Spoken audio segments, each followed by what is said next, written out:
I wasn't born in this country. I didn't grow up in any one particular religion. I have a mixed race background. Like many of you here tonight, I grew up in what I would call survival mode. When you're in survival mode, your focus is on getting through the day in one piece. And when you're in that mode at 5, at 10, at 15, there isn't a lot of space for words like community, for words like us and we. There's only space for I and me.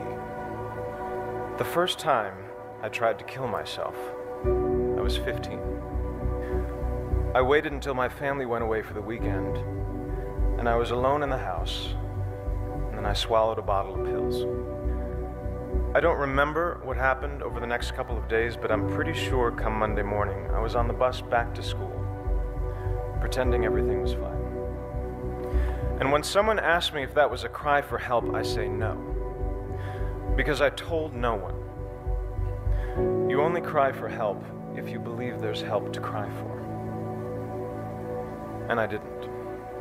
Several weeks ago, when I was drafting my letter to the St. Petersburg International Film Festival, declining their invitation to attend, a small, nagging voice in my head insisted that no one would notice, that no one was watching or listening or caring. But this time, finally, I knew that voice was wrong. I thought if even one person notices, this letter in which I speak my truth and integrate my small story into a much larger and more important one is worth sending. I thought, let me be to someone else what no one was to me. Let me send a message to that kid, maybe in America, maybe someplace far overseas, maybe somewhere deep inside, a kid who's being targeted at home or at school or in the streets, that someone is watching and listening and caring. That there is an us, that there is a we, and that kid or teenager or adult is loved. And they are not alone.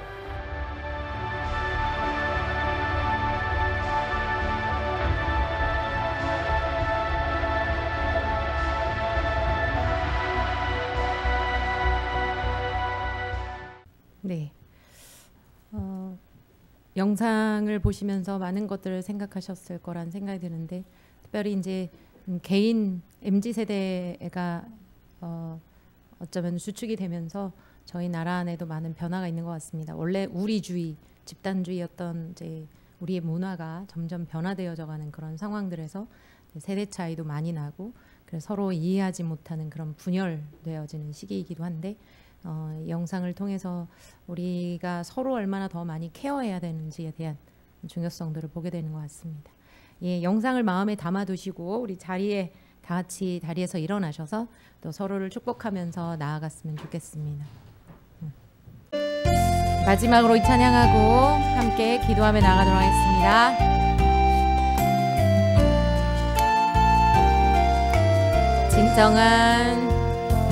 진정한 예배가 숨쉬는 교회, 주님이 주인 되시는 교회, 발듬의 기도가 쌓이는 교회, 최고의 찬양을 드리는 교회, 말씀이 살아 움직이는 교회, 성도의 사랑이 넘치는 교회, 섬김과 헌신이 기쁨이 되어 열매 맺는 아름다운 교회, 주님의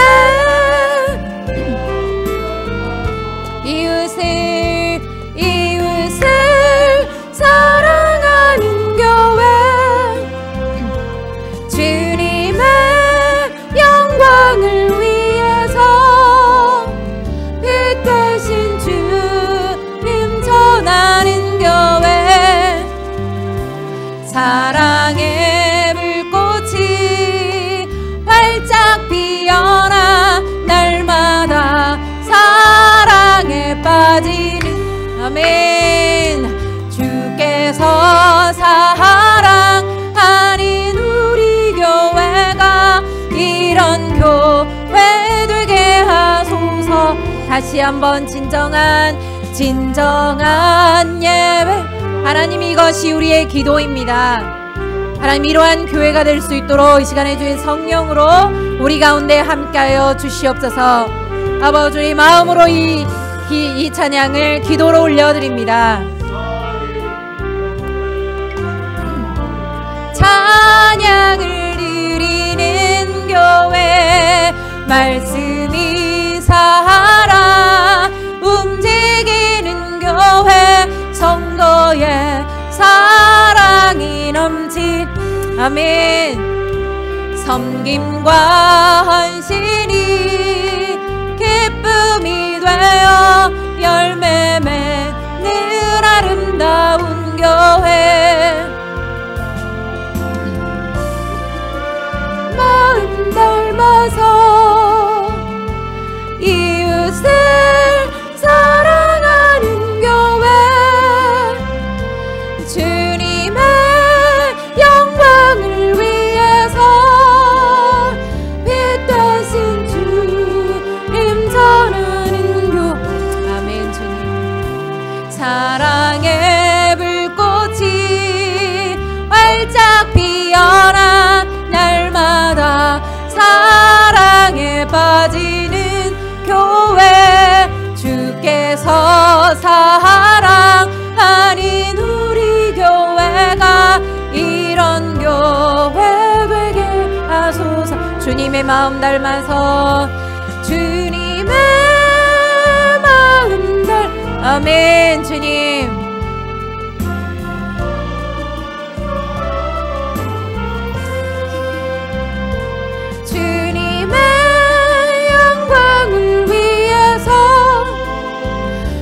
되신 주님 전하는 교회, 사랑의 불꽃이 활짝 피어나 날마다 사랑에 빠지는 교회, 밖에서 사랑하는 우리 교회가 이런 교회 되게 하소서. 이 시간에 같이 기도하실 때 추석 때도 가족들과 같이 보내시고 날씨가 변하고 그러면서 조금은 더 우리가 또 신앙생활에서 하나님을 찾는 것에서 분주함 속에 있다가 하나님 앞에 다시 한번 우리 마음을 모으고 성령의 충만함 가운데, 말씀의 충만함과 기도로 충만하고 찬양으로 감사함으로 은혜로 충만한 삶으로 다시 한번 돌아왔는데, 우리 자신을 살펴보시면서 하나님, 내 안에 진정 나 자신이 교회인지, 이런 진정한 예배가 살아있고 나 자신이 정말 사랑하며 섬기며 나아가고 있는지, 주님을 사랑한다고 얘기하지만 내 이웃을 사랑하는 것이 곧 하나님을 사랑하는 것이라고 말씀하셨을 때, 하나님, 나는 그러한 열심으로 그러한 열정으로 하나님 앞에 나아가는지 다시 한번 하나님 앞에 우리 자신을 점검했으면 좋겠습니다. 그리고 하나님 앞에 다시 한번 기도하실 때, 아버지, 나에게 채워주십시오.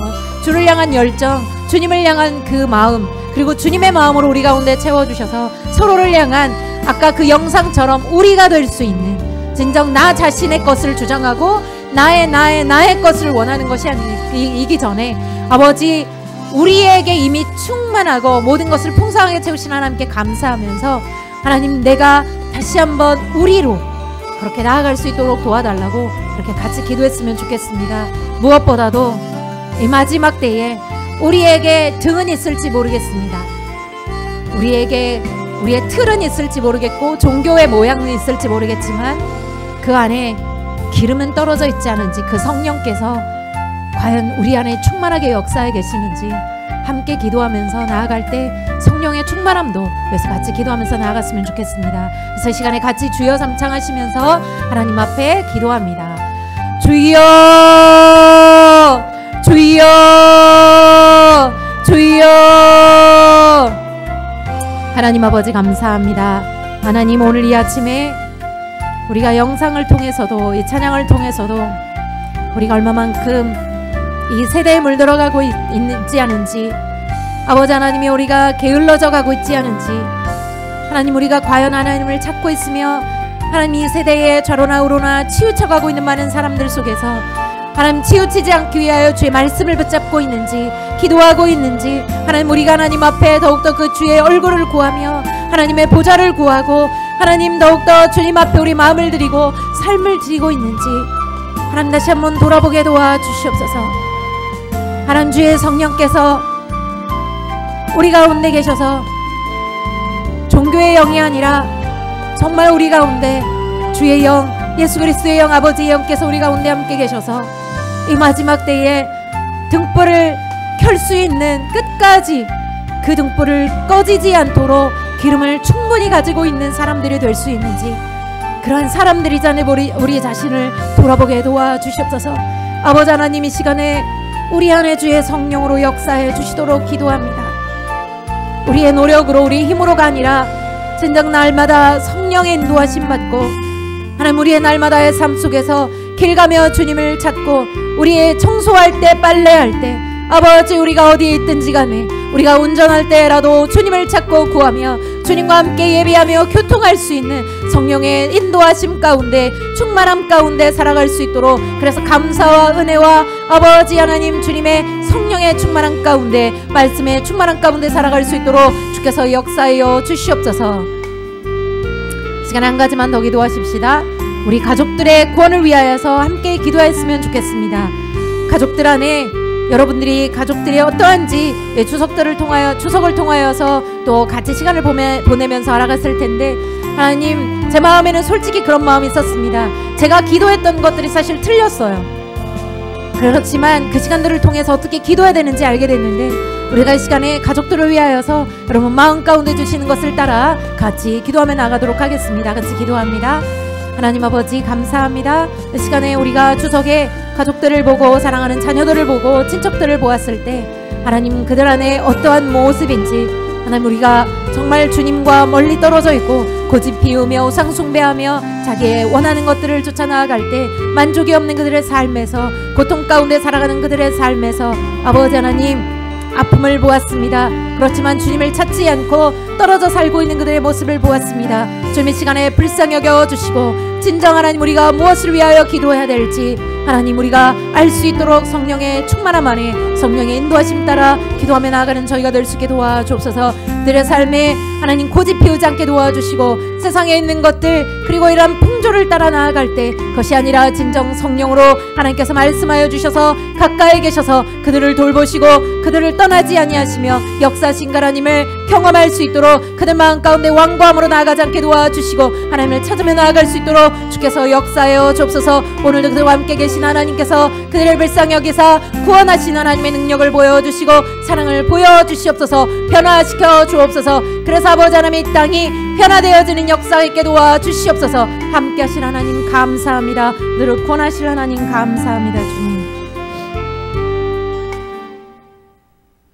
하나님, 영상에서 이 나레이터가 얘기할 때 자살을 시도했던 부분들을 좀 이분이 어떻게 극복했는지 말했을 때 특별하는 저는 생각난 사람들이 참 많습니다.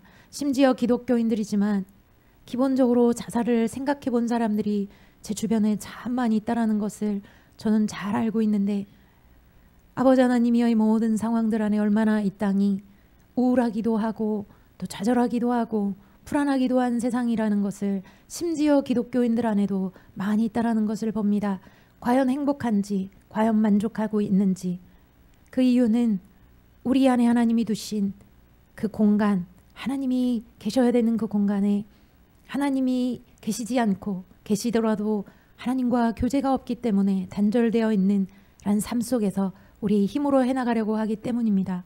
아버지 하나님이여 우리 안에 그런 모습들이 있지 않은지 다시 한번 살펴보게 도와주시고 우리의 가족들을 위하여 우리 자신들을 위하여 다시 한번 하나님을 향하여 나아가고 그 얼굴을 구하며 마음을 쏟으며 나아갈 수 있는 우리의 믿음의 신앙생활을 회복할 수 있도록 주께서 역사하여 주시고 그들도 구원하여 주신 하나님의 은혜가 함께하도록 기도합니다. 아버지, 오늘도 처음부터 마지막까지 하나님께서 친히 역사하여 주시되 주의 그 말씀이 우리 귓가에 우리 마음속에 쩌렁쩌렁 울리고 주님이 때릴 수 있는 하나님 우리 마음에 정신 차리라고 깨라고 아버지 하나님의 경고를 울리고 경종을 울릴 수 있는 그런 시간이 될 수 있도록 처음부터 마지막까지 함께하여 주옵소서. 오늘도 주의 모든 시간들을 주께 올려드리고 감사하며 예수 그리스도의 이름으로 기도합니다. 아멘. 오늘 주신 본문 말씀 요한계시록 2장 18절에서 29절 신약성경 401쪽입니다. 2장 18절로 29절 한 절씩 우리 교독하도록 하겠습니다. 두아디라 교회의 사자에게 편지하라. 그 눈이 불꽃 같고 그 발이 빛난 주석과 같은 하나님의 아들이 이르시되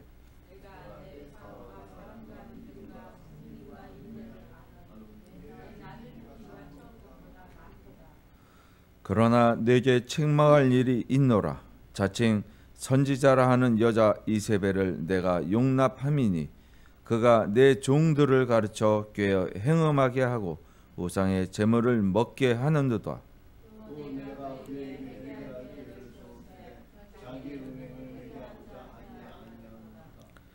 볼지어다 내가 그를 침상에 던질 터이요 또 그와 더불어 간음하는 자들도 만일 그의 행위를 회개하지 아니하면 큰 환난 가운데 던지고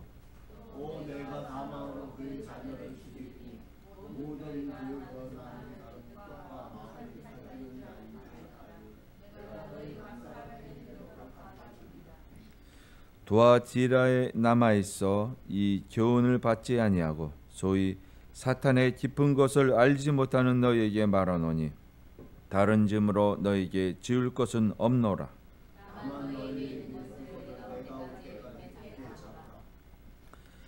이기는 자와 끝까지 내 일을 지키는 그에게 만국을 다스리는 권세를 주리니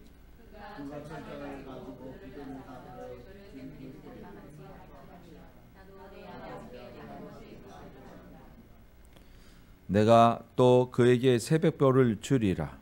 귀 있는 자는 성령이 교회들에게 하시는 말씀을 들을지어다. 아멘. 네, 오늘 말씀을 통해서 이세벨을 용납하는가라는 제목을 함께 연애를 나누겠습니다. 요한계시록은 제가 이번에 두 번째 설교하는 것 같아요.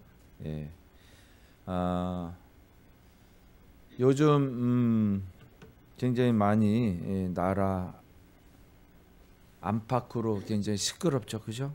굉장히 시끄럽고 힘든 가운데 있는데 명절은 그 가운데서 잘 보내고 오셨는지 지방 갔다가 오신 분들 굉장히 고생하셨을 거예요. 한 몇 시간 걸리던가요? 올라올 때? 그때는 뭐 별로 안 밀렸을 거예요. 추석 당일날에는 뭐 전라도 쪽에서 한 10시간 걸렸다고 하더라고요. 굉장히 많이 걸리고 그랬다 그러는데 내려갈 때는 거의 분산해서 내려가니까 크게 밀리진 않았는데 다들 아마 그래도 명절은 그만한 시간을 투자할 만한 값어치가 있어서 그렇게 내려가는 것 같아요. 우리에게 있어서도 신앙도 믿을 만한 값어치가 있기 때문에 이렇게 주일 날 다른 데 가지 아니하고 교회에서 아버지 하나님께 예배드리는 것이라고 생각이 됩니다. 다시 한번 우리가 짚어볼 수 있는 이야기 중에서 지금 말씀드린 예배라는 것에 대해서 한번 말씀드리자면 예배는 무엇일까요? 예배라고 하면 굉장히 어렵다. 뭐 우리가 쉽게 말하면 제사를 지낼 때 절을 하고 수그려서 순종하는 그런 것을 이미지를 떠올릴 수 있는데요. 예배는 다시 말하면 누구 앞에 서느냐라는 거예요. 하나님 앞에 서는 것이 하나님 얼굴을 보는 거예요. 하나님 성호를 향하여 바라보는 것이죠. 그럴 때는 우리가 어떻게 돼요? 사실은 이사야 선지자도 그랬지만 하나님을 처음 만날 때, 모세도 처음 만날 때 두려워 떨었던 걸 우리가 볼 수가 있어요. 그런데 우리는 어찌하여 떨지 않고 담대히 주님 앞에 설 수 있느냐? 이것은 우리의 공로가 아니라 오로지 우리를 위하여 십자가에 못 박혀 죽으신 예수 그리스도의 보혈의 공로로 인해서 우리가 주님 앞에 하나님 앞에 설 수 있는 것이죠. 왜냐하면 하나님 앞에 설 수 없는 존재였기 때문에 그래요. 그것을 우리가 죄라고 하잖아요. 그죠? 죄를 지었기 때문에 하나님 앞에 설 수 없는 것은 뭐냐면 우리가 죽기 때문에 설 수가 없기 때문에 하나님이 에덴 동산을 창설하시고 나서 쫓아내신 이유가 우리를 다시 한번 기회를 줘서 우리에게 생명 주셔서 하나님 앞에 부르시기 위해서 우리를 그렇게 동산에서 쫓아내신 거예요. 자, 그러면 우리가 알고 있는 하나님은 참 무정하시다. 우리는 그래서 아담이 따먹지 않았으면 내지는 하나님께서 그 선악을 알게 하는 나무를 주지 아니하셨으면 우리가 그럴 일 없었을 것 아니냐라고 생각하고 원망할 수가 있었어요. 그 원망이 우리의 죄로 계속 이어지는 거예요. 그런데 사실은 하나님께서는 우리를 만드시고 나서 온전하게 만들었다고 했지만 우리에게 뭐예요? 있었던 것이 자유의지에, 그러니까 선택권을 주셨어요. 그래서 선택권을 주셨는데 우리가 그때부터 삐뚤어진 자녀로 살기 시작했던 것이죠. 이것이 굉장히 중요해요. 왜냐하면 천사들이 부러워하는 것이 뭐냐면 이 자유의지, 우리가 선택할 수 있는 권리가 있다는 것, 그 선택할 수 있는 능력을 주셨다는 것. 근데 우리가 죄를 짓고 나서 그 선택을 잘못하기 시작하면서 우리가 그것에 대한 올바로 된 선택을 계속 잘 하지 못하고 죄를 지어온 거예요. 그 선택이.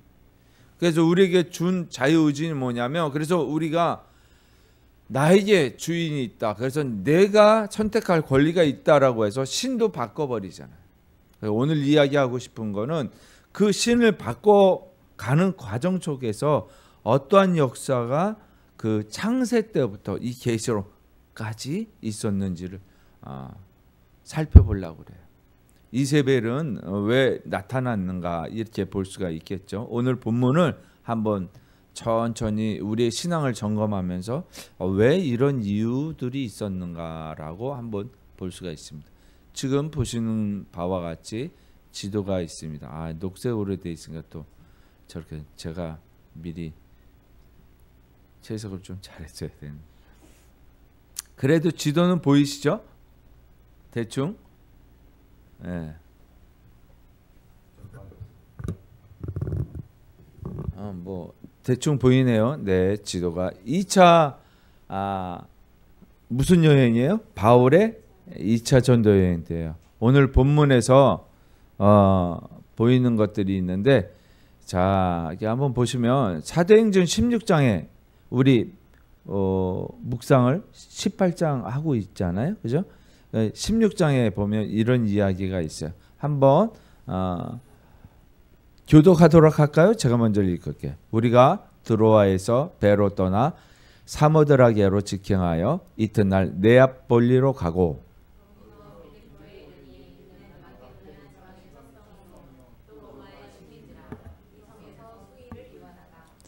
안식일에 우리가 기도할 것이 있을까 하여 문밖 강가에 나가 거기 앉아서 모인 여자들에게 말하는데,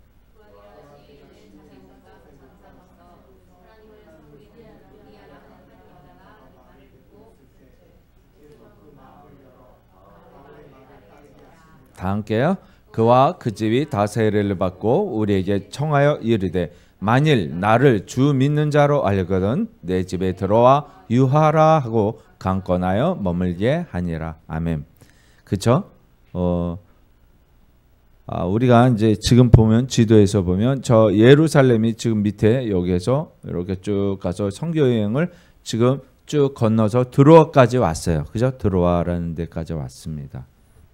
그래서 지금 드로아 이야기가 어디에 있냐면 지금 요 11절에 보면 우리가 드로아에서 배로 떠나 이렇게 얘기하잖아요. 그죠?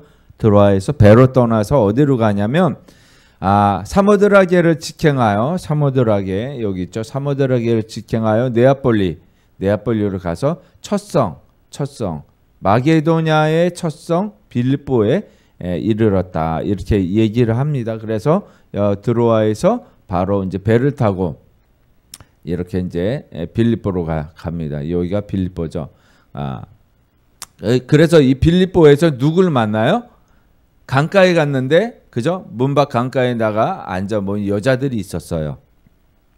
근데 이 여자가 누구냐면 두아디라시에 있는 자색 옷감 장사라서 하나님을 섬기는 루디아 이 여자를 만난 거예요. 그죠?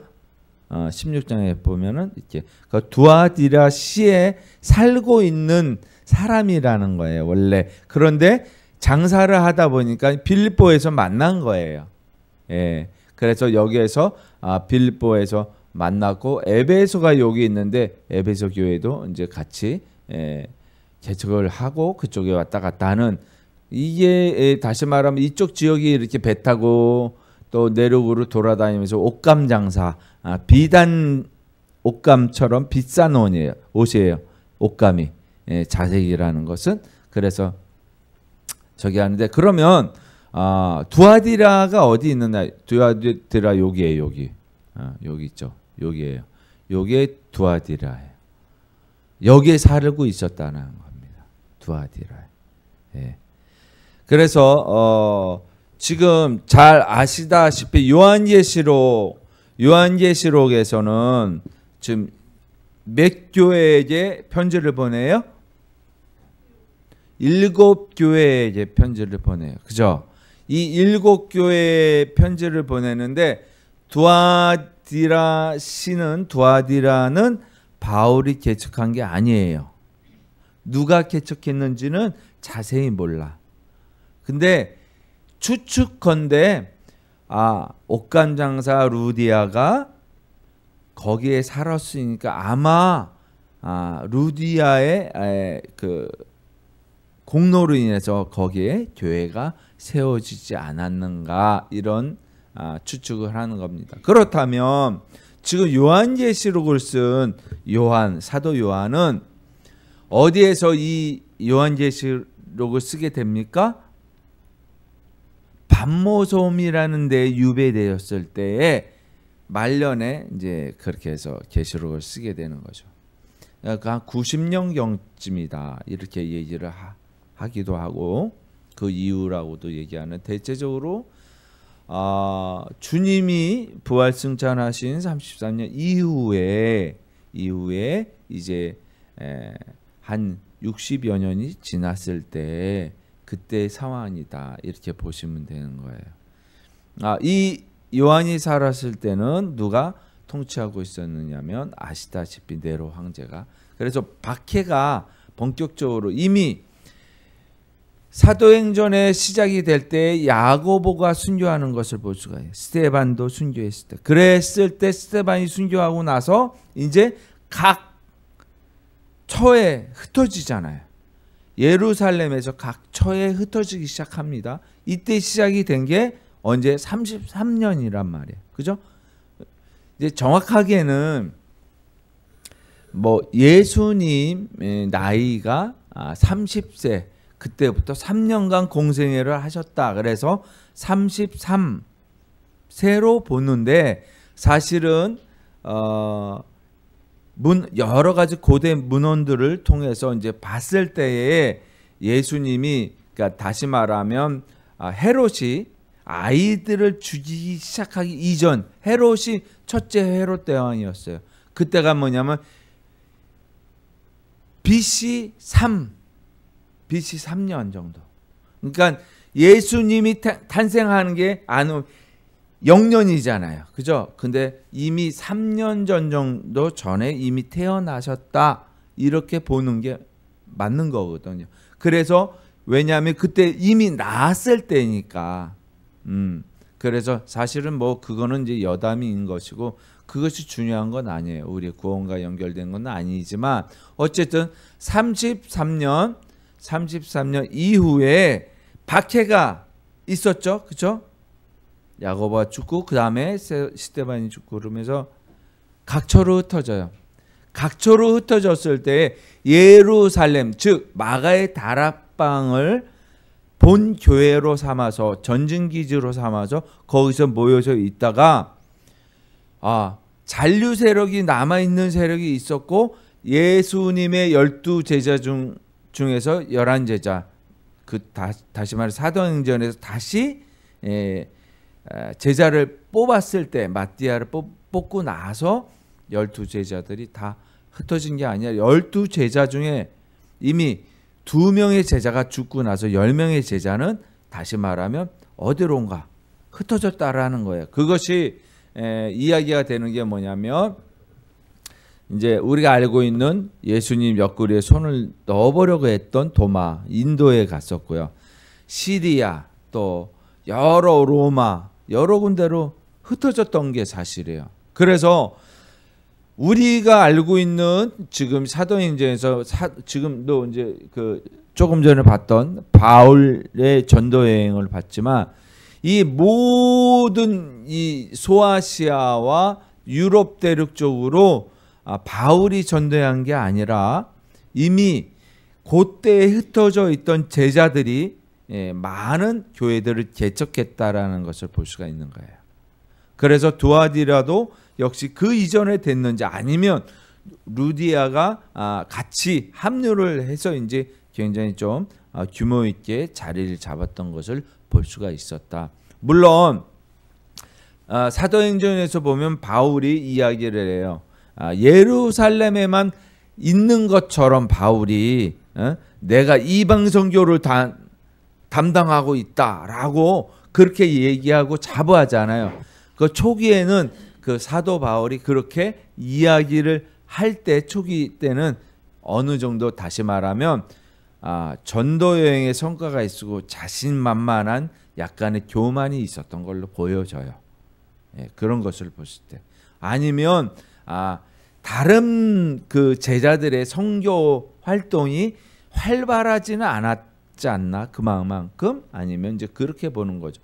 어떻게 보면 계속 돌아다니는 것이 아니라 한 군데 정착해서 머물러서 그 주위에만 전도를 했다 이렇게도 볼 수 있고 근데 아예 그 바울은 넓은 지역을 다 돌아다니면서 이렇게 전도를 그래서 아마 그런 것이 있을지 않을까 이렇게 얘기하는데 그런 건 뭐 크게 중요하지 않고 어쨌든 쉽게 말하면 원래 제자들 그 제자들이 이미 흩어져서 어디인가에서 사역을 하고 있었다. 그 근거 사역이 많이 나타나 있지는 않아요.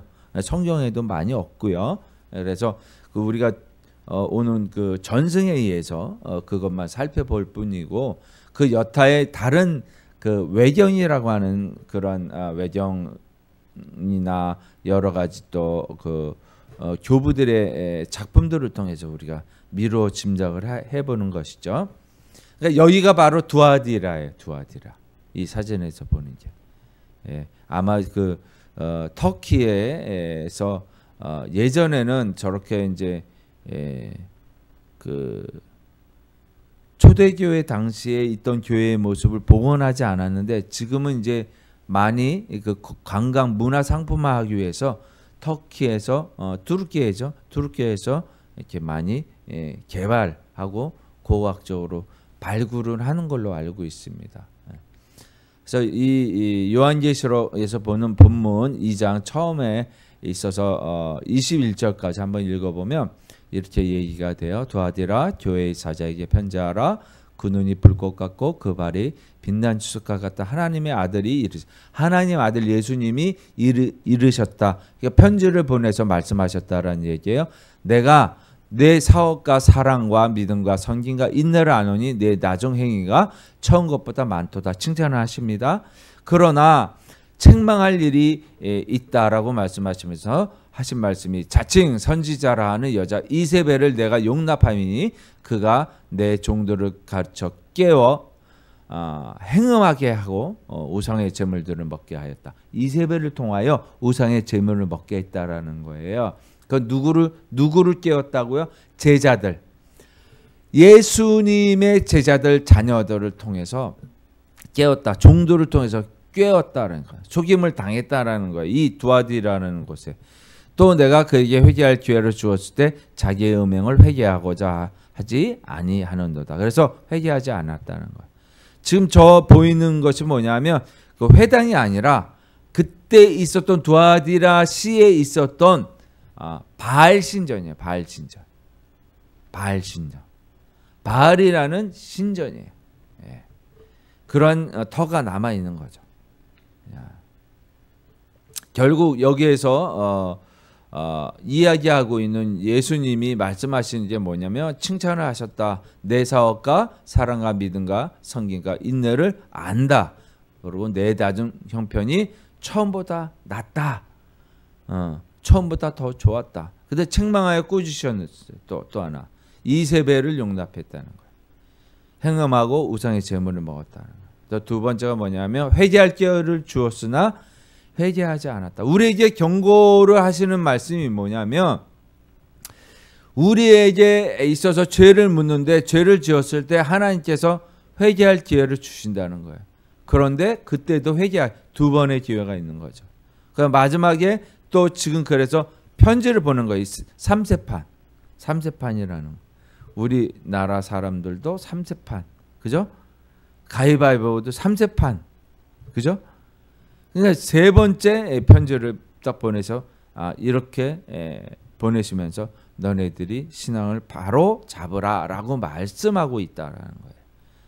자, 이어서 우리가 볼 수 있는 이 22절 3절에서 보면 그렇게 얘기해요. 볼지어다 내가 그를 침상에 던질 터이요 또 그와 더불어 간음하는 자들도 만일 그의 행위를 회개하지 아니하면 큰 환난 가운데 던지고 침상에 던지고 그와 더불어서 옆에 있는 사람들도 회개하지 아니하면 똑같이 하겠다. 또 내가 사망으로 그의 자녀를 죽이리니 모든 교회가 나는 사람의 뜻과 마음을 살피는 자인 줄 알지라. 내가 너희 각 사람의 행위대로 갚아주리라.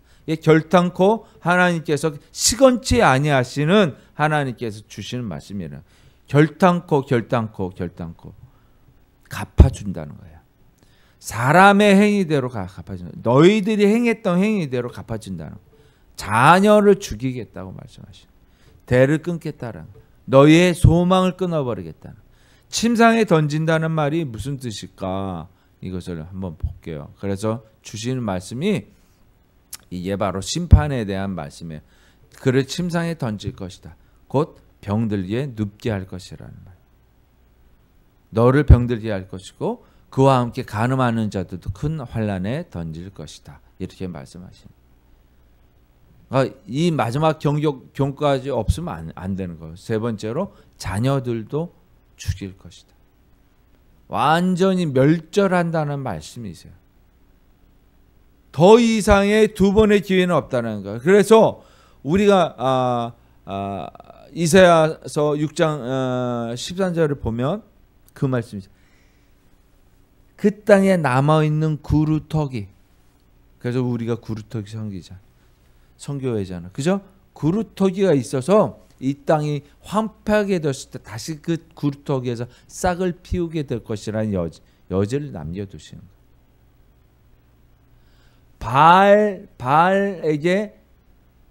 바알에게 굴복하지 않은 남은 몇 명의 선지자들을 뒀다고 했어요? 7,000명. 그러니까 우리가 생각해서는 완전히 멸절한다는 개념이 없을 것 같은데 이거는 완전히 이제 그것도 여지가 없다라는 거예요. 완전히 멸절할 것이다라고 말씀하고 있어요. 그래서 각 사람의 행위대로 갚아주시겠다는 그 심판에 대한 경고의 말씀을 합니다. 우리가 결단코 알아야 될 것 중에 하나가 뭐냐면 우리의 믿음과 신앙을 얼마만큼 잘 지켜나가느냐 이것인데 이것을 지킨다는 것은 곧 자기 자신을 돌아봐야 된다는 거예요. 자기 자신을 돌아보지 않으면은 결단코 우리가 그 책망을 심판을 면할 수 없다라고 말씀드려요. 교회만 다닌다고 해서 되는 문제가 아니에요. 이건 굉장히 시급한 문제인 거예요. 지금 왜 그렇게 개척한 지 얼마가 됐어요? 얼마 안 됐단 말이에요. 개척을 만일에 33년에 두아디라를 개척해 46년에 1차 여행을 바울이 떠나는 거예요. 그러니까 적어도 50년에서 55년 사이에 2차 여행이 이루어지는데 그때 그 루디아에게 만일 이게 개척이 됐다고 하더라도 90년 사이에 얼마나 간격이 있어요? 얼마 안 돼요. 30년 정도? 그죠? 많아야 30년이라는 거예요. 30년 사이에 지금 계시록의 요한 때에 와서 하나님 예수님께서 편지를 보내신 거예요. 너네가 변절했다. 바뀌어졌다. 근데 우리는 우리 인생 자체에 제가 믿음 생활을 40년 했습니다. 50년 했습니다. 그래봐야 그 이야기는 뭐냐면 나는 예배자로 정정당당하게 구원의 확신을 받아서 나는 천국에 들어간다라는 생각일 수도 있죠. 그러나 그것은 다시 말하면 교만이라는 거예요. 교만. 우리가 떨어질까, 구원에서 멀어질까 두려워하라는 거예요. 사도 바울이 이야기하고. 우리가 착각하는 게 바로 그런 거예요. 나는 괜찮아. 안전지대에 있어. 라고 생각하는 거예요. 그러니까 우리가 무엇을 믿었냐면 자기 자신이 구원받았다고 착각하는 그것을 믿고 나가는 거예요. 믿음이라는 것은 성경대로 말씀하신 대로 나를 점검을 거울 삼아서 비춰봐야 되는데 그래 두렵고 떨림으로 계속해서 믿음으로 나아가야 되는데 그것은 아니라 이젠 됐어 라는 그런 안도감. 그래서 아가서에서 보면 이제 좀 더 졸자 눕자. 전도서에서 잠언에서도 그렇게 얘기하잖아요. 아가서에서 뭐예요? 잠자고 있는 거야. 평안히 나를 지키고 있는 주님이 계셔. 사랑하는 사람이 있어. 그러니까 찬이슬을 맡고 있는데 그렇구나. 나를 지켜주구나. 이렇게 내가 착각하는 거예요. 주님은 그 문 밖에 서서 기다린다는. 근데 그 문을 열어줘야지 되는데 자기는 뭐 안전한 성에 갇혀가지고 있는 거예요. 근데 그걸 사랑의 세레나다 또 뭐 그것을 그렇게 분석을 하면 안 되는 거거든요. 우리가 성경이 던지는 메시지가 딱 있어요. 그게 그 메시지를 찾아가야 되는 거예요. 내 식대로 성경을 이해해가지고 되는 문제가 아니라는 거죠. 그래서 우리가 풀지 못하는 성경을 주석도 찾아보고 여러 학자들의 의견도 보고 그래서 가장 정확한 성경 해석적인 것들 그것을 통해서 우리가 믿음의 성장을 해나가는 거죠. 그것이 굉장히 중요한 거예요. 그것을 지키는 것이 뭐냐면 교회예요. 교회. 그래서 참교회로 나가는 올바로 그래서 네덜란드의 벨직 신앙서 27장, 28장에 보면 27장에는 이렇게 하는 것이 참교회이다. 그 벨직 신앙 고백서 28장에는 무엇이 있냐면 떠나라. 한마디로 정의하면 떠나라. 그리고 어디에 속하라. 이런 이야기가 있어요. 떠나라라는 것은 무슨 이야기예요? 떠나라. 무슨 이야기일까요? 27장에서는 참교회에 대해서 정의를 내리고 28장에서는 떠나라라는 게 있어요. 참교회가 아닌 거짓교회에서 하나님 말씀을 제대로 증거하지 못하는 거짓교회에서는 떠나라는 거예요. 그래서 그 교회에서 떠나는 자들이 많이 있어요. 그러나 정확하게 이야기하면 이런 거예요. 목사가 안 좋은 뭐 일들을 했어요. 흔히 말하면 불륜 같은 행위를. 그래서 뭐 어디 저쪽 인천 어디에선 큰 교회에서 쫓겨나게 해서 10억을 달라 퇴직금으로.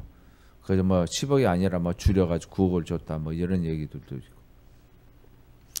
분명한 건 뭐냐면 사실은요. 목사님들이 힘이 강하다 보니 교회가 그러면은 교회가 싫어서 떠나잖아요. 그죠? 사실은 떠나면 안 되는 거예요. 누가 떠나야 돼요? 쫓아내야죠. 이세배를 용납하면 쫓아내야 되는 거예요. 그게 교회법에 다 정해져 있는 거예요. 왜? 목사는 교회에 속해 있는 게 아니라 노예에 속해 있는 거예요. 노예. 그래서 상위 단체인 노예에게 의뢰를 해서 이러이러한 일이 있습니다. 그래서 이야기를 할 때 그쪽에서 조사를 해보고 안 되니까 목사 너 안 되겠다. 그리고 다른 목사를 보내는 게 교회법이에요. 무슨 얘기인지 아세요? 자 옆에 좀 우리 소리 내는 건 자제하고. 그래서 잠깐 우리 정신을 커피 한 잔 마시고. 그래서 우리가 지금 이야기하는 게 뭐냐면 행위대로 갚아준다는 얘기야. 자, 그러면 목사한테만 잘못이 있느냐? 그거를 분별하지 못하고 그대로 놔두고 좋다고 쫓아가는 성도들 잘못인 거예요. 무엇이에요? 이 모든 일들은 다 똑같아요. 목사나 성도나 다 똑같아요. 정신 차리고 깨어 있어야 된다라는 거예요. 그렇지 않으면 우리가 누구한테 누구 때문에 제가 지옥에 떨어졌어요 이렇게 얘기할 거예요? 아니라니까요. 그 누구한테 있냐? 선택권이 누구한테 있었다라고 말씀드렸어요? 초두에 나한테. 우리 자신에게 있었어요. 우리 자신에게 분명히 선택권을 줬다라는 거예요. 그것을 우리가 잊어버리면 안 된다. 이런 말씀을 드리고자 합니다. 계속해서 24~25절에는 두아디라에 남아있어 이 교훈을 받지 아니하고 소위 사탄의 깊은 것을 알지 못하는 너에게 말하노니 다른 짐으로 너에게 지울 것은 없노라. 다만 너에게 있는 것을 내가 올 때까지 굳게 잡으라. 너네가 알고 있는 그 신앙 잘 분별을 못했다 하더라도 그럼 그 신앙만이라도 붙잡고 있으라는 거예요. 겉면에 말씀하시는 거예요. 사탄의 깊은 것을 알지 못하는 사탄의 깊은 것을 알지 못한다는 거예요. 분별해내지 못한 거예요. 아직은 교회에 남아있는 자들 다시 말하면 신앙을 그래도 붙잡으라고 하는데 뭔지를 모르겠어.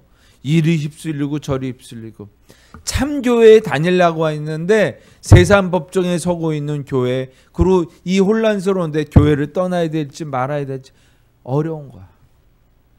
그래서 중요한 게 뭐냐면 참교회를 알기 위해서 무엇을 봐야 돼? 성경을 봐야 돼. 성경 말씀 봐야 돼. 정말 성경 말씀은 내가 알고 있는 것은 그렇다고 내가 알고 있는 게 다가 잘못 알고 있을 수가 있으니까. 그래서 그 말씀을 제대로 전하는지 안 전하는지 말씀을 읽고 말씀을 듣고 기도하면서 분별해 나가는 거예요. 그것은 분명히 정확하게 다시 말하면 참교회가 아닌 것은 분명히 알게 해주세요. 알 수밖에 없어요. 그런데 잘못된 교회를 또 쫓아가는 사람들이 있잖아요. 어디라고 얘기는 안 하겠어요. 자, 그래서 주시는 권면의 말씀이 첫 번째 이세벨의 교훈을 받지 않는 너에게 다른 짐을 지우지 않겠다는 거예요. 다른 짐을 안 지우고 올 때까지 믿음 생활을 굳게 하라는 거예요. 그마저도 안 하면 안 된다는 거예요. 그래서 계속적으로 너 자신이 알고 있는 그 믿음의 그 범위 안에서 끝까지 지켜 충성하라는 거예요. 그러면서 마지막 26절에서 29절까지는 이렇게 이야기합니다. 이기는 자와 끝까지 내 일을 지키는 그에게 만국을 다스리는 권세를 주리니 그가 철장을 가지고 그들을 다스려 질그릇 깨뜨리는 것과 같이 하리라. 나도 내 아버지께 받은 것이 그러하니. 아버지께서 하신 말씀이 그렇게 하라고 아들 예수님을 통해서 그 권리를 주시고 그 일을 행하게 하시는 거예요. 내가 또 그에게 새벽벌을 주리라. 귀 있는 자는 성령이 교회들에게 하시는 말씀을 들을지어다. 이세벨에 대한 이야기를 좀 하고자 합니다. 그래서 오늘 본문에서 결국 주님께서 복을 주시는 말씀을 하시는데 만국을 다스리는 권세를 주실 것이고 그 겉면의 말씀을 이행하지 아니하면 아까처럼 심판의 벌이 임한다라는 걸 기억하세요. 내가 그에게 새벽벌을 주시겠다라는 말씀을 하시는 거예요. 그러니까 우리가 알고 있는 이세벨은 누구인가? 이세벨은 누구냐? 아합 왕의 마누라 처 여왕, 그죠? 그랬단 말이야. 열왕기상 열왕기하에다 다라는 그런 북이스라엘의 아합 왕이라는 게 있어요. 오므리 왕조의 이 두 번째 자손이 바로 아합인데 우리가 알고 있듯이 두 가지로 분류가 돼요. 남유다와 북이스라엘. 남유다에게는 다윗을 통하여 그 후손이 끊이지 아니하리라는 예언이 있단 말이에요. 그래서 한 번도 그 왕조가 바뀌지 않았어요. 남유다에선 다윗의 왕조가. 그러니까 북이스라엘은 뭐예요? 여로보암과 북이스라엘 누구요? 남이스라엘 누구요? 르호보암. 그래서 여로보암이 북이스라엘을 통치하고 그게 갈라졌잖아요. 통일 왕국 시대에서 이제 분열 왕국 시대로 갈라졌단 말이에요. 그 여로보암 시대에서 쭉 가다 왕조가 계속 바뀌어 죽고 죽이는 왕위 쟁탈전이 일어난단 말이에요. 물론 아합 왕이 이제 나중에 죽고 나서 예후가 다시 북이스라엘에서 그래도 괜찮았던 왕이 예후예요. 그렇다고 뭐 그 역시도 우상을 섬겼던 왕이었어요. 자 보세요. 이세벨이 누구냐? 잘 보이시나요? 열왕기상 19장에 있습니다. 보이시나요? 한번 읽어볼게요. 저도 잘 안 보이는데 아합이 엘리야가 행한 모든 일과 그가 어떻게 모든 선지자를 칼로 죽였는지를 이세벨에게 말하니 이세벨이 사신을 엘리야에게 보내어 이르되 내가 내일 이맘때에는 반드시 내 생명을 저 사람들 중 한 사람의 생명과 같게 하리라. 그렇게 하지 아니하면 신들이 내게 벌 위에 벌을 내림이 마땅하니라 한지라. 죽여버리겠다는 거예요. 이세벨이 엘리야를 죽여버리겠다는 거예요. 왜 그랬을까? 왜 죽여버리려고 할까요? 자기가 이세벨이 누구냐면 페니키아에서 온 왕의 딸이에요. 그래서 시집 온 거예요. 페니키아가 어디냐면 두로와 시돈. 예수님께서 사역하셨던 요 보세요. 요 갈릴리 보이시죠? 이스라엘 땅 여기가 바로 시돈이야. 두로 위에 시돈. 여기에 시돈이에요. 이게 페니키아. 우리 페니키아는 들어서 알고 있죠? 그죠? 페니키아. 페리카나구나. 페리카 비슷해가지고 그거였나? 착각했네. 페니키아가 여기에서 온 거예요. 근데 여기 이 지역이 무엇을 뜻하는가를 잘 봐야 돼요. 요게 이제 페니키아, 그죠? 해안가에 있는 페니키아. 이쪽이 쉽게 말하면 바알 신을 섬기는 완전히 지역이요, 완전히 우상 단지인 거예요. 그래서 북이스라엘도 제대로 하나님 섬기지 않았는데 그 북쪽에 있는 두로와 시돈은 더 심했다는 거예요. 바알이라는 것을 우리가 정의를 한번 봐야 돼. 바알이 어디에서부터 시작이 되느냐. 우리가 맨 처음에 봐야 될 때가 어디냐면 우리가 계시록을 보지만은 맨 처음 시작이 된 게 우리가 잘못되어져 있는 반역의 역사가 시작이 된 게 언제예요? 창세기 11장. 그렇죠? 시날 평지에 가서 동쪽으로 에덴에서 쫓겨나서 동쪽으로 계속 이어오다가 메소포타미아 지역, 그죠? 그쪽에서 시날 평지가 있는데 거기에서 바벨이라는 탑을 세운 거예요. 우리가 흩어짐을 면하자. 그래서 하나님과 같이 되자. 하나님 하늘의 문을 열고 들어가자. 똑같이 되자라는 거예요. 그래서 높이 쌓은 거예요. 저 구름 보이시죠? 우리가 차 타고 가면서 쫙 강변 분로로 올라가잖아요. 그럼 딱 보이는 게 뭐예요? 보이는 게 뭐예요? 안 보이나 봐. 롯데 타워. 쫙 그거 저 멀리 있어도 사방에서 다 보여요. 그건. 근데 제가 참 사실 너무 안타깝다고 생각하는 게 뭐냐면 롯데타워가 어떤 모양으로 지어졌냐. 오벨리스크가 어떤 상징이냐면 유럽에 가면은 이런 탑이 있잖아요. 탑 똑같지 않아요. 그리고 그 주위에 뭐가 있어요? 성당이 있어요. 성당. 그죠? 성당이 이렇게 동그랗게 베드로 성당이 이렇게 있고 그다음에 오벨리스크 서 있잖아요. 미국에서도 국회가 대통령 연설할 때 물이 쫙 있고 저 끝에 보면 오벨리스크 있잖아요. 그죠? 백악관이. 이게 성당이 여성을 상징하고 오벨리스크는 남성을 상징하는 거예요.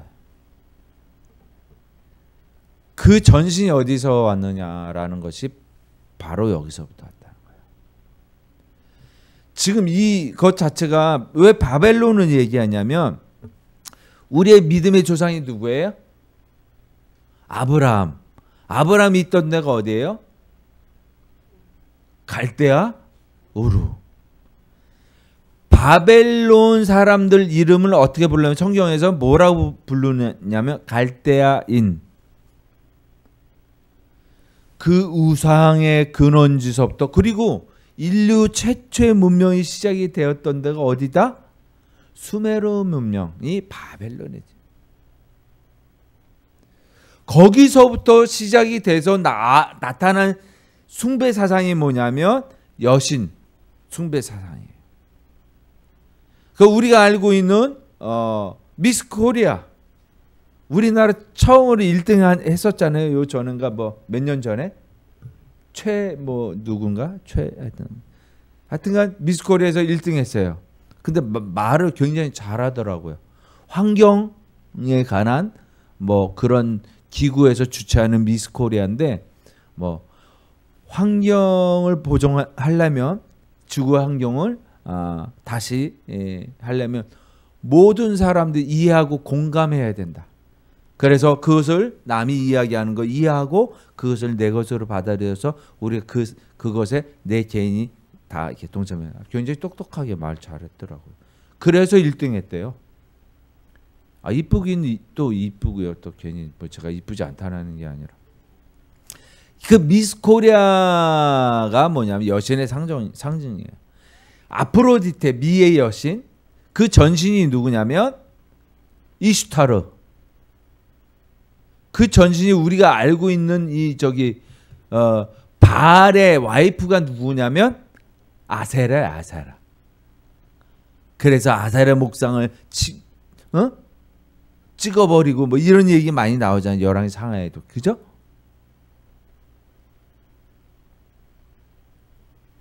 이게 아스다롯 이런 그 이슈터 아프로디테 그리고 뭐 누구죠? 아프로디테 말고 또 비너스 그게 이어진 게 마리아 사상이에요. 숭배 사상이. 이 바벨론에서 있던 성모 사상이 수메르 바벨론 땅에 있던 이야기 전설 신화 중에 하나예요. 이것이 성모 마리아 사상하고 똑같아요. 그래서 여신이 높다. 아기 예수일 뿐이다. 보호자로서 있는 거예요. 이해돼요? 이런 상징성? 우리가 참교회, 정통교회 그리고 성경을 이야기하는데 그 성경을 다시 말하면 이러한 사상들을 가지고 들어온 게 외경이에요. 그것을 천주교에서는 그걸 성경으로 정경으로 쓰고 있다라는 거예요. 연옥 같은 이야기나 자살 이야기 이런 이야기들이 다 거기에 성경 천주교에서 정당하고 있어요. 그래서 나중에 초대교회 때 교부 우리가 알고 있는 그 제롬 중세 때 이제 최초의 라틴어로 번역을 했어요. 라틴이라는 말은 이제 이태리어 쪽이란 말이에요. 그거를 성경을 원래가 성경 구약이 어떤 거예요? 헬라어 신약이고 히브리어잖아요. 이거를 라틴어로 다 번역을 했어요. 제롬이라는 사람이. 예. 그래서 천주교에서는 그 히브리어 성경도 필요 없고 헬라 성경도 필요 없고 요 라틴 성경이 정경. 요거 외에는 아무것도 아니다. 이게 절대 법이다. 이렇게 얘기하는 거예요. 그래서 그것이 잘못 번역된 게 뭐냐면 우리가 쉽게 얘기하면 회개라는 것들을 얘기할 때 그것을 고해라고 번역을 한 거예요. 그래서 중간에 있는 사람이 끼어든 거예요. 하나님과 우리의 1대1의 관계에서 여신이 끼어들듯이 그렇게 중간에 끼어든 거예요. 그래서 제사장처럼 끼어든 거예요. 그 신부 없이는 하나님의 세계로 갈 수가 없는 거예요. 종교개혁이 필요가 없는 거죠. 그래서 종교개혁을 한 거고. 왕 같은 제사장이라고 분명히 베드로는 이야기하고 있는 거예요. 그죠? 우리는 우리 스스로가 제사장이 된다는 건 뭐예요? 하나님이 우리를 창조하셔서 주셨던 그 능력 뭐예요? 자기 선택. 그죠? 그 신앙인 거예요. 그것을 왜 우리가 누구한테 주느냐는 거예요. 누구한테? 사탄한테 넘겨줬다는. 그 이야기가 뭐냐면 우상숭배고 지금 이야기한 기원이 뭐냐면 바벨론이라는 거예요. 이해돼요? 우리가 알고 있는 모든 이 세상에 잘못되어져 있는 것들, 우리가 분별하지 못했던 것들, 분별하라는 거죠. 그래서 참교회가 필요로 한 거예요. 이것을 가지고 대신 자리에 앉은 게 누구예요? 목사가 이제 종교교육 이후에 목사가 자리를 하고 있는 거야. 감히 목사를 거부하거나 그러면은 벌 받는다. 이 구약에서 그렇지 않았느냐? 하나님 말씀을 대언하는 사람을 욕하고 손가락질하면 다친다. 우사가 하나님의 말씀 벗게 손을 대서 죽었잖아. 하나님의 말씀을 선포하는 목사 잘못 까불면 니들 다 죽어. 이렇게 얘기한다니까요. 그리고 예전에는 그런 얘기 많이 들으셨을 거예요. 강대상에 아무도 못 올라와. 우리가 믿은 신앙이 그거였어요. 이제는 그게 아니란 말이에요. 제대로 눈을 뜨고 분별해서 나가야 된다는 거예요. 그래서 참교회를 찾아야만 되는 거예요. 하나의 말씀을 정확하게 전하는. 창세기 1장에 분명히 이 4절에 또 말하자 자 성읍과 탑을 건설하여 그 탑 꼭대기를 하늘에 닿게 하여 우리 이름을 내고 온 지면에 흩어짐을 면하자. 이게 아까 오늘 동영상 봤지요? 예, 자살했다는 자살하는 건 고독하기 때문에, 외롭기 때문에 아무한테도 말해봐야 소용없다. 내 얘기 들어줄 사람이 없다라고 얘기하잖아요. 그죠? 그 이야기 중에서 하나가 교회사에서도 있어요. 자, 왜? 박해가 심했어요. 그죠? 지금 오늘 보는 두아디라 교회에게 편지를 받은 그들에게도 박해가 있었어요. 믿음을 제대로 지키지 못했어요. 그러다가 어떻게 했어요? 더 큰 대박해가 일어나고 나서 313년에 기독교가 공인이 되잖아요. 그죠? 그렇지만 그 이후에도 박해는 조금 있었어요. 어쨌든 그때 시점으로 봐서 그때부터 교회가 이제는 공인이 됐단 말이에요. 그때부터 변절이 되기 시작하는 거예요. 그때부터 완전 변절이 되는 거예요. 이제는 성직이 매매가 되기 시작하면서, 성직이 하나의 명예와 권력이 되면서 교회가 변질하기 시작하는 거예요. 오늘날 이 시기에 목사가 그 자리를 통해서 변질하기 시작한다는 거예요. 할 말을 제대로 못하고 정권에 붙어가지고, 우리가 이런 시대를 살고 있는 거예요. 자, 보세요. 그 종교 개혁이 일어나고 나서도 계속적으로, 다시 말하면 정신을 못 차리는데, 마찬가지로 초대교회 때 말미에도 끝날 때 이제 교회가 공인이 돼서 한 400년까지는 잘 그래도 지켜오는 찬교의 모습이 있어요. 이제는 변질되기 시작하는 거예요. 변질되면서 세속교회로 변해버린 거예요. 교회가. 박해받았던 시대에는 순교가 내 가장 큰 영광이고 가장 큰 소망이었었어요. 그래서 죽기 위해서 오히려 순교하는 것을 나의 영광으로 생각했던 그런 박해 시대를 거쳐서 교회가 공인되고 나니까 이제는 세속화된 교회가 있을 데가 없는 거야. 떠나야 되죠. 그래서 떠났던 게 수도원 운동이에요. 무슨 얘기인지 아세요? 그 수도원에서 어떻게 해요? 절로 갔다는 거예요. 절로. 이집트 사막으로. 이집트 사막으로 가서. 그런데 1세 동안 아무 누구도 안 만난 사람이 있어요. 폴의 정지라는 이그나티우스가 쓴 폴의 정기라는 게 있는데, 그런 수도사의 뜻이 뭐예요? 수도사하면 몽크잖아요. 몽크. 네. 이 원래 원형 뜻이 모나코예요. 고독이라는 뜻이에요. 고독. 그래서 다 때려쳐, 다 싫으니까 나와 절대적으로 하나님만 만나겠다는 거예요. 우리의 신앙 중에서도 다 필요 없어. 그냥 내가 유튜브 보고 내가 신앙, 고독하게 지내는 것을 경건한 것으로 생각하고, 물론 장점과 단점이 있어요. 그러나 이 세상과 괴리돼 가지고는 하나님의 말씀을 이행할 수가 없는 거예요. 무슨 얘기인지 알아요? 기독교는 관계의 신앙이에요. 왜? 아담과 하와가 어떻게 해요? 잘못된 관계로 했기 때문에 이것을 회복하는 것이고, 하나님과 우리가 잘못된 관계가 됐기 때문에 이것을 회복하는 게 사랑이에요. 그래서 우리가 사람을 만나고 자꾸 우리의 모습을 안녕하세요. 네, 형제님, 자매님. 그래서 우리의 성품을 만들어가는 거예요. 사랑하면서. 그것이 교회인 거예요. 그 창세기에서 시작이 된 게 이제는 계시록에서 나타나는 14장에서. 읽어볼게요. 시작.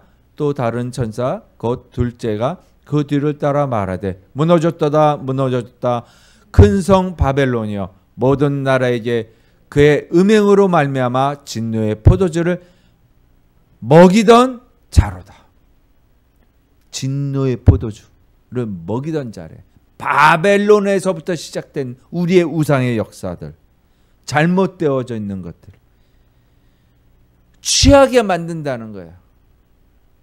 눈을 가리게 만든다는 거예요. 정말 무서운 이야기란 말이에요. 그게 지금 창세기에서부터 계시록까지 쭉 똑같이 이어지는 이야기라고 말씀드리고 싶은 거예요. 저는. 성경 이야기하고 있는 이야기가 바로 이 이야기예요. 계시록 21장 4절에 그래서 하나님께서 우리에게 위로의 말씀을 해주십니다. 함께 읽을게요. 시작.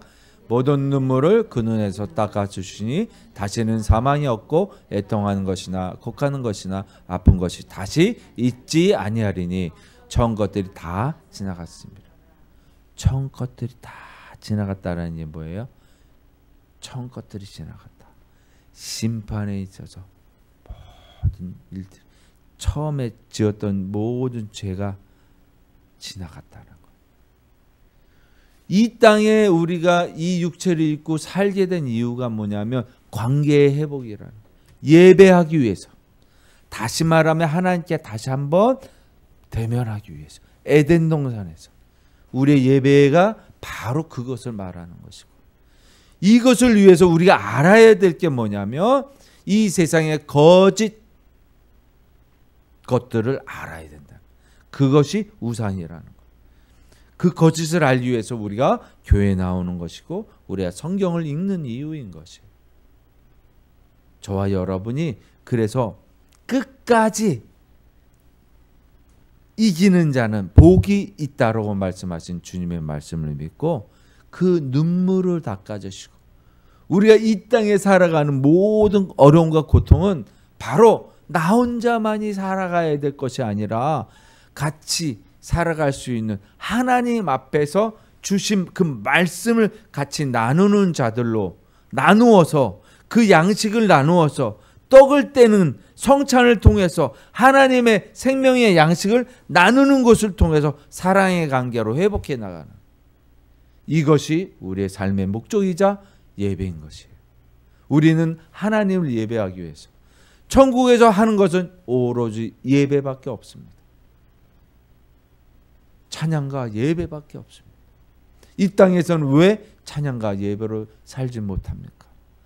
우리가 분별해야 될 것은 하나님의 말씀을 통해서 그 양식을 매일매일 먹어서 우리의 영이 되살아나는 놀라운 복으로 인해서 하나님을 만나는 복이 임하시길 주의 이름으로 축원하겠습니다. 기도하십니다.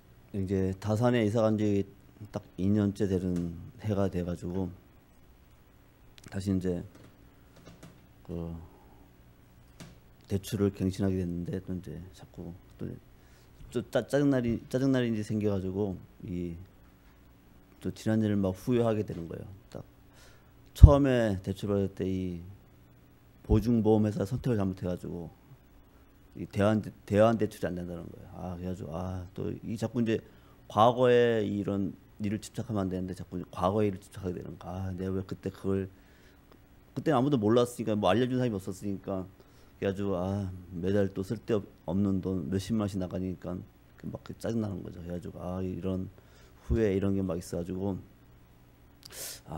이렇게 과거에 매이면 안 되는데 그런 게 자꾸, 그래가지고 미래를 바라봐야 되는데 그런 생각을 하게 됐습니다. 그래가지고 또 가끔 또 어떤 또 영상을 보니까 내가 자꾸 미래의 일을 걱정하게 되잖아요.